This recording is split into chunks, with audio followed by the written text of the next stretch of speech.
respecto a las cifras oficiales, entre comillas. Pero los muertos no son porcentajes, no es el 60%, el 1%, es el 100% de una vida que se le fue a una familia. Ese padre, esa madre, ese hermano, Dios no quiera, ese hijo. Así que todas esas familias están golpeadas por el coronavirus. No se imaginan lo impotente que me siento, pero al menos sepan que tienen mi cariño intenso, mi cariño sincero.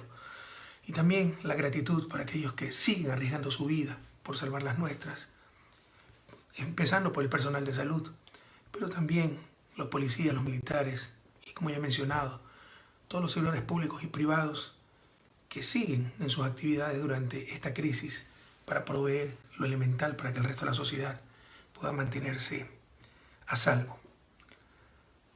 El virus no lo creó el gobierno, la crisis sí. No vamos a llover sobre mojado. La historia, y ojalá la ley pronto, sepa juzgar a los responsables de esta negligencia criminal, porque el virus no es culpa del gobierno, la catástrofe sí. Ahora hay que ver hacia adelante, pese a que dentro de esta crisis siguen persiguiendo. Le agradezco todas sus muestras de apoyo, me preocupa mucho la gente perseguida en Ecuador, pero lo importante no soy yo, saldremos a salir adelante, la verdad prevalecerá. Tenga usted la certeza que jamás he permitido ni conocido de medio soborno. No solo eso, al inicio del gobierno, Odebrecht y muchas compañías daban canastas navideñas. Recuerdo tanto que las de Odebrecht tenían una botella de Johnny Azul, la clase de whisky más caro de la marca Johnny Walker. Le mandamos a devolver todo aquello y prohibimos toda canasta navideña, toda. Nunca se recibió en 10 años de Revolución Ciudadana canasta navideña en la presidencia. Y ahora resulta que los corruptos somos nosotros. Hasta la última pluma quedó de propiedad del pueblo ecuatoriano lo que hemos recibido. Ningún otro presidente ha hecho eso. Pero resulta que los corruptos somos nosotros. Mi hijo aquí estudia en escuela pública. Yo alquilo esta casa porque no he tenido para comprar una casa propia por el gasto en abogados, porque gracias a Dios trabajo sí he tenido, pero todo se dio en abogados. Pero nosotros somos los corruptos. Ustedes saben que eso ya es insostenible. Pronto se sabrá, o ya se está viendo quiénes son los verdaderos corruptos. Los que 3 años han gritado cojan al ladrón cuando los ladrones eran ellos. Ojalá eso aprendan los jóvenes. Es como en Guayaquil. Un arranchador le arrancha los aretes a una mujer y empieza a correr. Y dice, al ladrón, cojan al ladrón, para que la gente crea que el ladrón va adelante cuando el ladrón es él. Nosotros no vamos a meter en la misma injusticia, para perseguirnos, atentar contra derechos humanos, contra la presunción de inocencia. Que sepan defenderse. Pero sí les advertí, compañeros, todo era cuestión de tiempo. Los corruptos siempre fueron ellos, pero ahora mirar hacia adelante. Lo principal es sobrevivir a la crisis sanitaria y a la crisis económica. Que cuidado, no la subestimen. Claro, primero salvar vidas. Como economista se lo digo, como expresidente se lo digo, como político se lo digo. Primero salvar vidas, pero también es importante atender la economía, porque la economía puede matar. El desempleado aumenta la tasa de suicidio cuando aumenta el desempleo. Se acorta el tiempo de vida en una sociedad cuando las condiciones económicas se deterioran.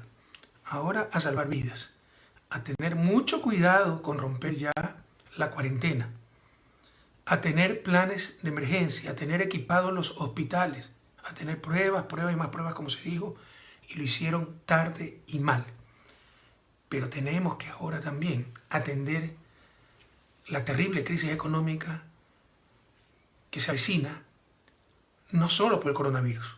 Ya la economía estaba en pésimo estado y lo más preocupante es que este gobierno, en lugar de tratar de mitigar esa crisis, la profundiza con sus torpes políticas. Hay un principio muy claro, sobre todo ustedes jóvenes, y jóvenes estudiantes de economía, y jóvenes estudiantes de ciencias políticas. Las políticas públicas reflejan quién está en el poder. Cuando le quitan plata a la educación, pero no le quitan plata a están gobernando los alumnos o las familias de los alumnos de universidades públicas. Son los banqueros. Entonces es un problema técnico, un problema ético sobre quién cae el peso de la crisis. Crisis que ya existía, ha sido muy profundizada por el virus, pero ya existía por las torpes medidas de este gobierno, porque se quejan de problemas fiscales, ahora de la caída del precio del petróleo, que también genera, además de más problemas fiscales, problemas externos, pero eliminaron impuestos. Eliminaron el impuesto al papel periódico para congraciarse con los medios de comunicación hegemónicos. Así es la corruptela que se vive. Las políticas públicas para beneficiar a los. Ustedes pueden enriquecer o empobrecer con sus decisiones a la gente, eso a ciertos grupos. Esa es la honestidad, utilizar el poder para el bien común. La razón de ser de la autoridad pública es el bien común. Cuando se utiliza el poder para perjudicar a las grandes mayorías, pero beneficiar a ciertos grupos, eso es la peor de las corrupciones y eso es lo que ha habido. Se eliminó el impuesto al papel periódico y ahora dicen que hay crisis fiscal. Se eliminó el anticipo del impuesto a la renta. Se flexibilizó el impuesto a la salida de divisas. Se hizo una remisión tributaria, que es una vergüenza, que ni un niño de kindergarten hace una torpeza así, porque no era pues para beneficiar al país, sino para beneficiar a ciertos grupos. El año pasado, nunca lo olviden, es que toleramos lo intolerable, queridos compatriotas. Decreció la economía 0.5%, ya el año pasado, sin coronavirus, pero los bancos rompieron récords en utilidades. Por eso, en un video anterior les decía, hay que tomar medidas económicas, sí, pero no solo técnicas, sino éticas. Y el principio ético dice que el riesgo debe caer sobre el capital, no sobre los seres humanos. La ley que han mandado de ayuda humanitaria, ¿no?, pomposamente llamada ayuda humanitaria, hace recaer el mayor peso a los asalariados, el mayor peso de la crisis, aunque no lo crean. Más contribuyen los asalariados que el capital. Ustedes en crisis, en estado de emergencia, es como una guerra. Pueden requisar una empresa, imagínense una guerra, necesitan municiones para los soldados, hay una fábrica de ollas, pueden requisar la fábrica de ollas y decirle, ustedes me producen municiones para defender a la patria y veremos después cómo les pago, y si les pago, ¿no? Y cuándo les pago. Pero se me ponen a producir municiones. Eso se debió hacer en esta crisis, para por ejemplo alimentar a las familias y que se respete el aislamiento, se puedan quedar en casa. Eso se puede hacer todavía con las utilidades. En lugar de cargar a los asalariados, ¿quién puede éticamente, moralmente, declarar utilidades en la crisis que estamos viviendo? Va a haber sectores que ganen. Están ganando Netflix, Facebook, todos esos servicios a través de Internet. Las farmacéuticas, que también están en nuestro país. Pero sería inmoral que en la crisis que estamos viviendo, algún sector o grupo empresarial, alguna industria, declare utilidades.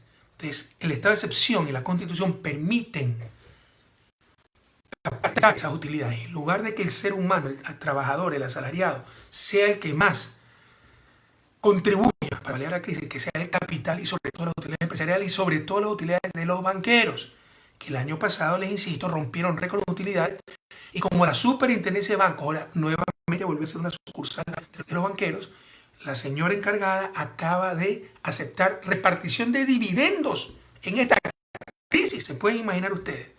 Esa ley mandada a la Asamblea por el gobierno realmente es terrible. Y hay una segunda ley que no tiene nada que ver con la crisis, solo buscan cumplir, socorrer los éxitos para el Fondo Monetario. Ley que fue rechazada el año pasado y que busca centralizar todo, incluyendo el IFA, ISPOL y el IES, es decir, rompiendo la autonomía de estos institutos. Ojalá la Asamblea, que tenía un terrible rol en esta, no solo crisis, en estos años de desgobierno, ahora sí sepa actuar con responsabilidad frente a la patria y frente a la historia. Hay grandes iniciativas del bloque de la Revolución Ciudadana, por ejemplo, 2% de impuestos sobre bienes inmuebles, pero no de usted, no de su vecino, no de la persona que me está escuchando, de propiedades que pertenecen a empresas de paraísos fiscales. Eso se lo olvidó decir a Creo y a Lazo, que se opusieron a este artículo, lo volvieron a introducir, se discutió en el pleno de la Asamblea. Pero se les olvidó decir ese pequeño detalle, que es para las propiedades de empresas domiciliadas en paraísos fiscales. ¿Por qué? Porque uno no va pues, a los paraísos fiscales, no se domicilia en los paraísos fiscales para declarar impuestos, transparentar el origen de las riquezas, sino para hacer trampa. Entonces tienen que contribuir más esas empresas, pero los grandes grupos, la gente que tiene, es así, offshore, y la corrupción viene de esos paraísos fiscales y esos offshore, ¿no? Se están poniendo encabezados por Creo y Guillermo Lazo. Entonces es una buena iniciativa, pero no es suficiente. Hace algunas semanas se propusieron algunas medidas que, por los intereses creados por la gente que nos gobierna, no se han podido implementar. Por ejemplo, el impuesto sobre los patrimonios de más de $1 millón, que daría al fisco cerca de $200 millones. y sobre todo un plan macroeconómico para evitar que salgan divisas del país, porque si no se nos puede ir la dolarización. Ecuador no tiene tipo de cambio, que es la manera de ajustar el sector externo. Hay que tener controles directos, lo que se llama medidas administrativas, ¿no? Y medidas comerciales. Entonces hay que poner los aranceles al máximo. En lugar de aquello eliminaron aranceles o minimizaron aranceles y se nos están yendo divisas hasta para comprar Nutella, ¿no? Flexibilizaron el impuesto a la salida de divisas. Hay que poner un costo al uso de la liquidez, porque están sacando también grandes cantidades de dólares líquidos en físico, ¿no? Y mandándolos fuera del país o acumulándolos en cajas fuertes en compañías, custodios de valores, para, si se cae la dolarización, ellos tienen sus dolaritos seguros, los de siempre, y los que se empobrecen son el resto. Entonces, hay que poner control de capitales. Hay que buscar fuentes de financiamiento, se lo dijo. Se pueden sobregirar con el Banco Central, les dio el apoyo a la Asamblea. Prohibieron el financiamiento del Banco Central, lo cual es una estupidez técnica, no tiene ninguna razón de ser. Que no sea que esos fondos que tiene el Banco Central sirvan para mandar al extranjero, como lo están haciendo ahora, o para fondear a la banca privada, eso es todo. Pero ¿por qué ese Banco Central no puede financiar al gobierno central? No tiene ninguna razón técnica. Y se dispararon en el pie, ahora no tiene fuentes internas de financiamiento. Pero bueno, se puede hacer un sobregiro con el Banco Central y eso dar liquidez, otorgar liquidez a la economía para evitar una recesión mayor. Dentro del plan económico, es fundamental un plan, primero supervivencia económica, luego de reactivación económica. ¿Y supervivencia económica cómo? O sea, ¿cómo se le puede exigir a las empresas seguir pagando a sus trabajadores si no tienen ingresos? Tiene que intervenir el Estado, obtener ese financiamiento del sector externo, de fuentes internas con el sobregiro en el Banco Central y dar crédito blando a las empresas o copago directamente del gobierno a la plantilla de trabajadores, pero que no se despida un trabajador más. También para los trabajadores despedidos, víctimas del mal manejo de la crisis, mi abrazo solidario. Ni un solo despedido más. Criminal despedir trabajadores en estas circunstancias, enviarlos a la miseria, enviarlos directamente a la pobreza extrema, a ellos y a sus familias. Pero tampoco se les puede exigir a las empresas, si no están vendiendo, no están trabajando, no tienen ingresos, que sigan manteniendo la plantilla de trabajadores. Tiene que intervenir el Estado. Y obviamente el Estado directamente no puede seguir votando trabajadores públicos. Ya basta de este crimen, eso es inmoral en las circunstancias actuales. Hay que obtener financiamiento para respaldar a las empresas con créditos flexibles y con copago de ser necesario, en función de una evaluación como se ha hecho en otros países, ¿no? Pagar parcialmente el Estado la plantilla si es que ya no tienen como no es normal, no es lógico, si están produciendo, si están mantener la plantilla de los trabajadores, pero que no haya ni un solo despedido más. Alguien que pierde su trabajo en esta circunstancia es una víctima que está siendo enviada a la miseria. Y si eso es algo deliberado por orden del Fondo Monetario, votar empleados públicos, por ejemplo, ya es un crimen, un crimen. Hay que llamar las cosas por su nombre. Todo el respaldo a nuestra clase trabajadora. Por supuesto que habrá que restringir el gasto, pero empezando por lo menos fundamental y respetando la Constitución y lo verdaderamente importante. La Constitución dice que en el estado de excepción se puede sacar plata de todos lados, menos de salud y educación, y empezaron quitando de plata a la educación, disminuyendo el presupuesto a las universidades. Eliminando el bachillerato internacional, uno de los grandes logros del país. Cuando llegó el gobierno, solo una docena de caros colegios privados tenían bachillerato internacional. Al finalizar nuestro gobierno, más de 200 colegios públicos tenían bachillerato internacional. Ahora le quitan nuevamente a los pobres. Bachillerato internacional, empezaron por la costa, 77 colegios, eso sale $3 millones. Por favor. Con eso van a resolver la crisis. Pero sí, van a quitarle las esperanzas a decenas de miles de jóvenes de colegios públicos. Ya basta. Ya basta. El sistema de salud lo destrozaron. No solo por la reducción del presupuesto.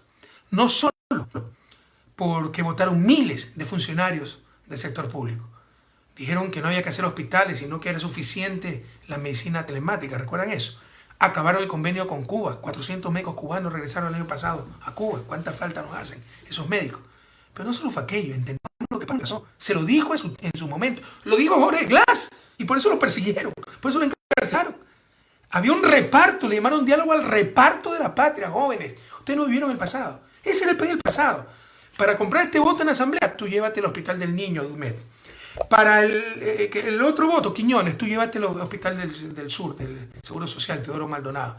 Bucarán, para que no me insultes, para que tus guardias de choque me protejan, para que insultes a Correa, a mis opositores, llévate al Hospital de los Ceibos. Y todos saben pues para qué esa gente pide esos espacios. No es para dar mejor servicio al público, a los ciudadanos, para dar mejor servicio a ti, a tu familia, para robar.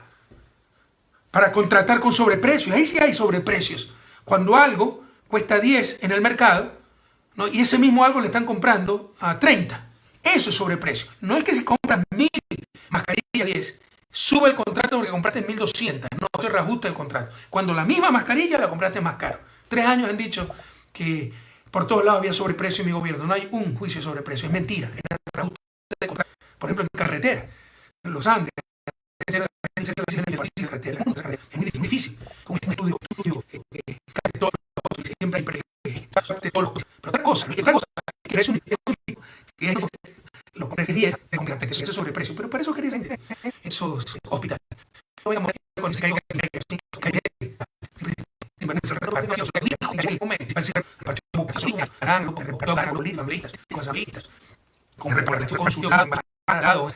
a los periodistas, así que a tu grupo político, para el apoyo, mantener el silencio cómplice, al liderazgo fue el reparto y corrupto de la patria, responsable, criminal, a la criminal, aprender a experiencia, aprender a ganar alternativas, buscar alternativas, tenemos la educación siguiente, de haber superado la crisis sanitaria, económica, sin poder y económica, sin poder. Habrá que establecer cosas porque aquí ha habido negligencia, en la parte sanitaria, criminal, en la parte económica. Entonces les decía, ¿no? Se cortaron las fuentes de financiamiento, hay que recortar el gasto, pero no tenemos que empezar por educación. ¿Por qué no disminuyen gastos en armamento?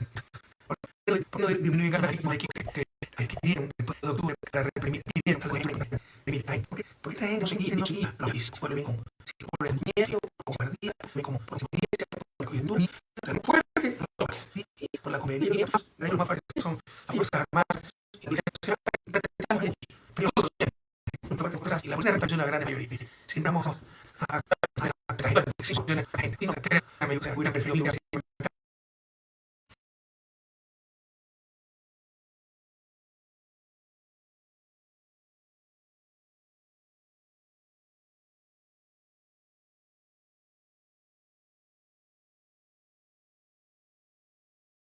con la verdad. No estamos haciendo lo correcto, pero claro, grupos muy poderosos, medios de comunicación, cierta oficialidad de las Fuerzas Armadas. Pero nos enfrentamos diciendo la verdad, porque si ustedes no van a los poderes, actúan en función del poder. El poderoso no lo toco. Los niños, los jóvenes de escuelas públicas con bachillerato, de colegios públicos con bachillerato internacional, no son poderosos, les quito el bachillerato internacional. Los jóvenes de universidades públicas no son poderosos, son familias pobres, les quito el presupuesto. Eso es corrupción. Eso es corrupción. Si era para eso, jamás deben aceptar ser presidentes. Pero fíjense, sí hay que disminuir gastos, pero jamás empezar por la educación. Y se requiere ese plan macroeconómico. Siempre les digo, yo no engaño ni me engaño. Estamos cosechando 3 años de haber solapado, ¿no? Estoy hablando en primera persona y plural, incluyéndome, ¿no? Estamos, pero en verdad ustedes saben que fueron ellos, los medios de comunicación, los grupos políticos que fueron derrotados permanentemente en 10 años, los grupos económicos, los grupos de poder, embajadas extranjeras, que con nosotros no se atrevían pues, a inmiscuirse en otros asuntos y ahora son los que ordenan en el país. Son los que solaparon al peor gobierno de la historia. Solaparon a un inepto, solaparon a un corrupto, Diana Salazar es otra corrupta. Fíjense lo que hace con arroz verde. Se inventa que no había el fondo de solidaridad, que está aprobado más allá de cualquier duda. Parece que recibió $6.000 de sobornos, ¿no? Barbaridades así. Pero todavía no investiga Ininvestment.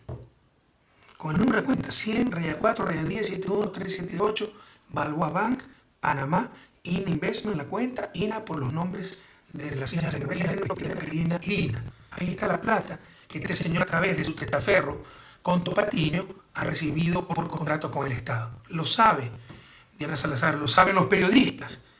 Está comprobado, muebles antiguos que recibieron en Ginebra, el departamento de Alicante. ¿Y por qué no abren la cuenta? Porque están protegiendo a este señor, a este sinvergüenza.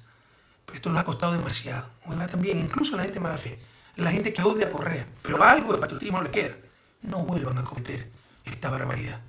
3 años solaparon un inepto, 3 años solaparon un deshonesto. Y hoy lloramos ya lágrimas de sangre. Enfrentamos la mayor emergencia de la historia nacional sin gobierno, sin institucionalidad, con el Estado repartido, cual botín entre piratas, con los peores al mando de las instituciones, porque no se los eligió por méritos, sino por servilismo, por sometimiento, por complicidad. Pero como decía, hay que ver al futuro, que salir adelante, que sobrevivir, y lo vamos a hacer, pero no esperen de mí engaños. Le dije hace una semana que lo peor a nivel sanitario estaba por venir. Hubiera querido estar equivocado, no me equivoqué. Ahora tengo que decirles que lo peor a nivel económico está por venir. Nos avecina una crisis terrible y, como le decía, el gobierno, en lugar de mitigarla con sus torpes medidas dirigidas no por el bien común, sino por los intereses creados, está exacerbando esa crisis y puede incluso hacer colapsar la dolarización. Hay que mejorar ingresos, hay que buscar fuentes de financiamiento internas, que las había y las cortaron. Hay que disminuir gastos, pero no será suficiente. A nivel internacional hay que luchar por la emisión de derechos especiales de giro del Fondo Monetario. Lo estamos haciendo con presidentes como Alberto Fernández, grupo de economistas. Bueno, Alberto no está en este grupo, con un grupo de economistas a nivel internacional. Esto es una moneda contable del Fondo Monetario que sirve como los dólares. O sea, es una autorización para que ustedes, en función de eso, puedan emitir dinero en sus países o puedan, ¿no?, intercambiar esos derechos especiales de giro por monedas duras, euros, dólares, etc. Y así un país dolarizado como Ecuador obtiene liquidez y puede reactivar su economía ya con dólares reales, con euros reales. Hay que hacerlo, hay que hacerlo. Y se trata de emisiones trillonarias. Ya lo hizo el Fondo Monetario, trillones a nivel anglosajón, miles de millones. Ya lo hizo el Fondo Monetario en el 2009, por la crisis financiera del 2008. Ahora hay que hacerlo en mucho mayor escala y hay avances.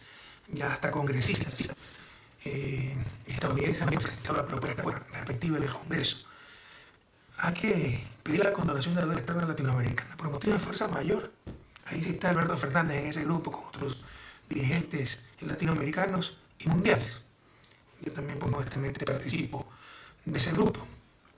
Y de no lograr esa condonación, aunque sea una gran flexibilización, con 3, 4, 5 años de gracia, para que se recupere la economía, la vida antes que la deuda. Ya no es una cuestión de elección. Así yo diga, vamos a pagar la deuda, no va a tener cómo pagar. Es mejor ya establecer claramente que para los parámetros para poder se pagar esa deuda. Y aquí no queda nadie. Pero está un evidente motivo de fuerza mayor, como nunca antes en la historia.